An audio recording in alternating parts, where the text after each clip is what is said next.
जय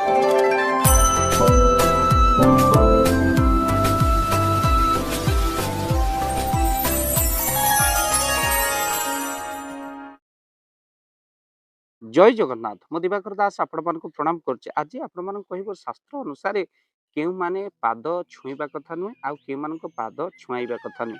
तो प्रथमे आमे देखिबा जदि ससुर घरे ज्वाई जाई पहुंचंती आउ ज्वाई केबे भी ससुरंकर पाद छुई प्रणाम करंतु नाही, काहेकि ना दूररू आपण मुंडिया मारंतु पाद छुंतु नाही। ई कथा महादेवंकर दक्ष शिरच्छेद करिया परठारु एही नियम रहिछि।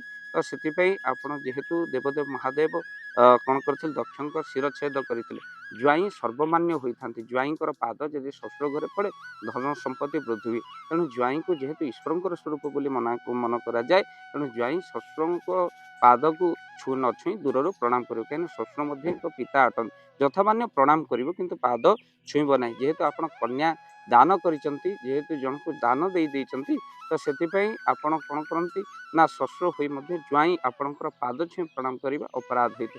दूररू प्रणाम करिवे बा मुंडिया मध्य मारी परिबे। तो सहित आउ किए ना भणजा, भणजा मामुंकर पाद छुईबा कथा नुहे, माईंकर मध्य पाद छुईबा कथा नुहे। काहेकि ना भणजांको भगवानकर कृष्ण कंसंकर शिरच्छेद करिबा ठारू ए नियम रहिछि।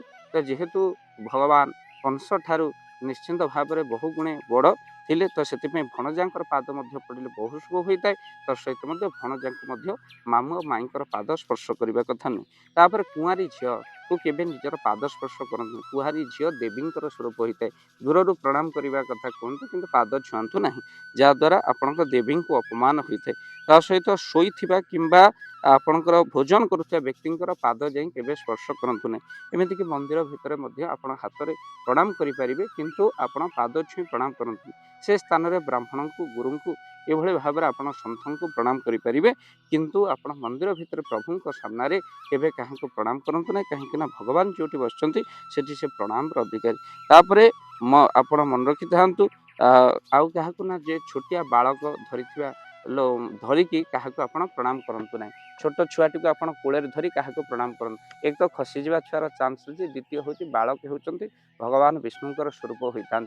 छोटिया बालकटी जे पर्यंत से कोन ना आपण लुण चीनी न खाइ कुहा जाय मध्य, अर्थात 5 मास पर छोट छुआ को धरि आपण केबे भी काहाको प्रणाम करंतु नाही। बालक होचंती भगवान कर स्वरूप। तापर हाथ रे फूल धरि मध्य काहाको आपण प्रणाम करंतु, कने से फूल मारा होई जाइते। आ जे हाथ रे मध्य फूल धरिते ताको आपण दूररू प्रणाम करे पाद छुंतु नाही। काहे ना आपण को अवस्था थिबे ता ठिकने तैल मर्जन तो मर्जने, अर्थात जो माने तैल तेल लगेइछन ताको स्पर्श करने। अशौच समय मध्य प्रणाम करिबा कथा नहीं।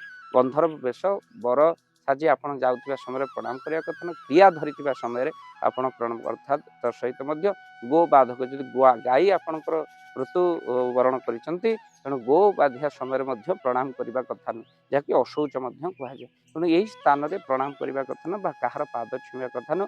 बहुत सुंदर कथाटी। आपण वीडियो को देखि सारे पर शेयर करंतु आ चैनल रे जदि न चैनल को सब्सक्राइब करंतु। केउ स्थान रे आपण प्रणाम करिवे नै बा काहाको पाद छुइबे नै, ए कथा साधु वैष्णव मानकर पाद आपण छुइचंती सत, हेले अनेक साधु संत माने पाद को स्पर्श करंती। केना पाद छुइले तांको भितर थिबा कला आपणक देह को ही चली जाए। तो भक्तबंधु यह ही होची प्रकृत कथा।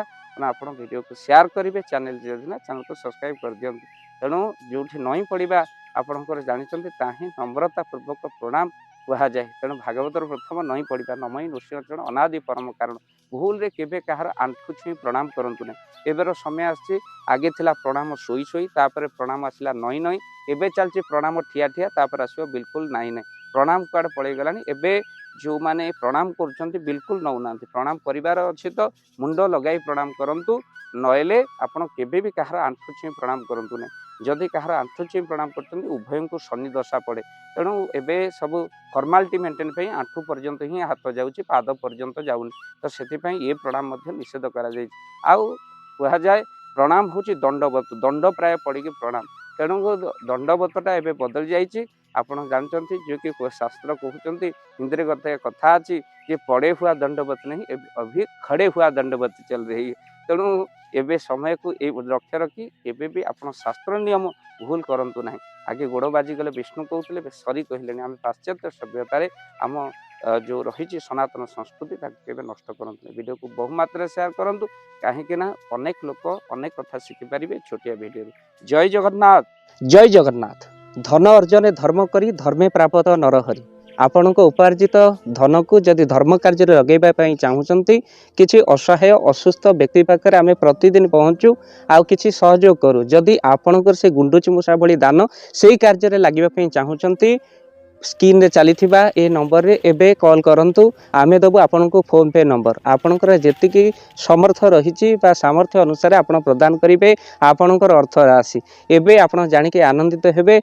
गोटी आम्बुलांस किणा जाइछि केवल रोगी सेवा पई जदि आपणकर किछि अर्थ से आम्बुलांस पई आपण सहयोग करिबा पई चाहंती तो एबे कॉल करंतु एही नंबर रे। आपन को अशेष अशेष धन्यवाद। जय जगन्नाथ।